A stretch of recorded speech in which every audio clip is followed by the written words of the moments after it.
शांति। 21 जून 2024 की साकार मुरली से होमवर्क।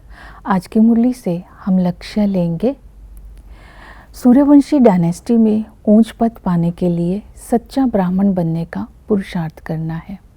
सच्चा ब्राह्मण बनने के लिए आज सच्चे ब्राह्मण की विशेषताएं सारा दिन स्मृति में रखेंगे। सच्चा ब्राह्मण जो अलौकिक जन्म की खुशी में रहता है, आत्मिक स्मृति का तिलक लगा करके रहता है और स्वलक्ष्य की स्मृति में रहता है, पवित्रता का जनेऊ पहन करके रखता है, ज्ञान नॉलेजफुल बन करके रहता है और सच्ची सेवा में बिजी रहता है।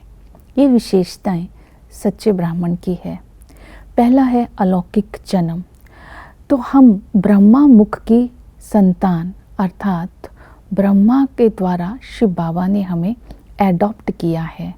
हम ब्रह्मा मुख वंशावली ब्राह्मण हैं। हम ब्राह्मण ही देवता बनने वाले हैं। ब्राह्मण बनने से फ़ायदा ही फ़ायदा है। इस खुशी में सारा दिन रहना है। दूसरा है आत्म स्मृति का तिलक। तो सारा दिन ये स्मृति रखनी है कि हम आत्मा है। हम आत्मा जो है इस शरीर में पाठ बजाती हैं। हमारा घर परम धाम है। वहाँ ना पाठ है, वहाँ पर ना संकल्प है। आत्मा स्टार की तरह वहाँ खड़ी है।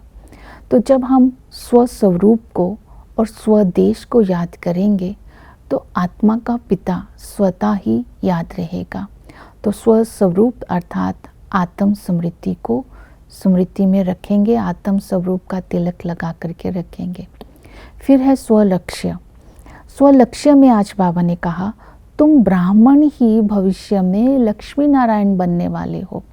तुम ब्राह्मण ही स्वदर्शन चक्रधारी स्वचक्रवर्ती राजा बनने वाले हो।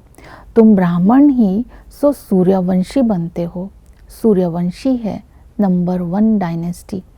तो इस तरह ये लक्ष्य स्मृति में रखना है।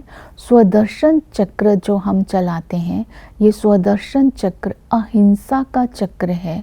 इस ज्ञान के चक्र को फिराने से पाप के कर्म करने के संस्कार कट जाते हैं, अर्थात पाप कर्म पाप कट जाते हैं जिसको बोलते हैं।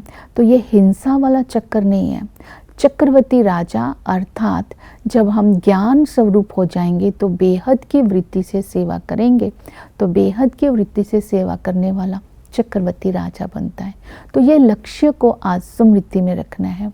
तो ब्राह्मण उसे कहते हैं जो निरंतर योगी होता है। तो निरंतर योग में रहने के लिए बाबा ने कहा, अपने को आत्मा समझ बुद्धि योग मेरे साथ लगाओ। तो बाबा ने कहा कि तुम भविष्य में ऊंच पद पाएंगे। तो बुद्धि योग बाबा के साथ लगाने के लिए निराकारी स्थिति में स्थित होना है। निराकार के संबंधों को याद करना है। पिता के संबंध से विश्व की बादशाही देते हैं, सूर्यवंशी बनते हैं। टीचर बनकर के ऐसी पढ़ाई पढ़ाते हैं जिस पढ़ाई से हमें 21 जन्म प्राप्ति होती है और सतगुरु हमें मुक्ति जीवन मुक्ति देते हैं। और इसके साथ साथ ब्राह्मण उसे बोलेंगे जो नॉलेजफुल होता है। तो आज बाबा ने कहा, तुम स्वदर्शन चक्रधारी हो क्योंकि तुम्हारे अंदर रचयिता और रचना के आदि मध्य अंत का ज्ञान है। तुम्हारी बुद्धि में सारे वर्ल्ड की हिस्ट्री ज्योग्राफी है। तो आज सारा दिन ज्ञान का चिंतन करेंगे। इस ज्ञान के चिंतन में पहले चक्र का मतलब समझेंगे कि ये चक्र अहिंसक है। दूसरा, ये चक्र ना विष्णु के पास है ना श्री कृष्ण के पास है। ये चक्र केवल ब्राह्मणों के पास है। ब्राह्मण ही सूर्यवंशी बनते हैं। ब्राह्मण ही लक्ष्मी नारायण की डायनेस्टी में जाते हैं, शूद्र नहीं। और ब्राह्मणों की और शूद्रों की कोई डायनेस्टी नहीं होती है। और इसके साथ भक्ति से मुक्ति और जीवन मुक्ति नहीं मिलती है। ये ज्ञान का चिंतन है। भारत को ही सचखंड कहते हैं, हिंदुस्तान को सचखंड नहीं कहते हैं। और सतयुग में एक धर्म होता है और बाकी जब द्वापर और कलयुग आता है तो अनेक धर्म होते हैं, एक धर्म नहीं होता है, वो है आदि सनातन देवी देवता धर्म। भारत ही अविनाशी खंड है। इस तरह बहुत सारे ज्ञान के पॉइंट्स आज की मुरली में है, उनका चिंतन करते रहना है। तो ब्राह्मण अर्थात नॉलेजफुल, तो ब्राह्मण उसके बोलते हैं जो सच्ची सेवा में बिजी रहते हैं। तो आज की मुरली में बाबा ने सेवा के लिए कहा है, पहले पहले बाप का परिचय देना है और फिर बताना है कि ये पुरानी दुनिया बदलनी है। त्रिमूर्ति के चित्र के ऊपर, गोले के चित्र के ऊपर समझाना है, बनियन ट्री के ऊपर समझाना है।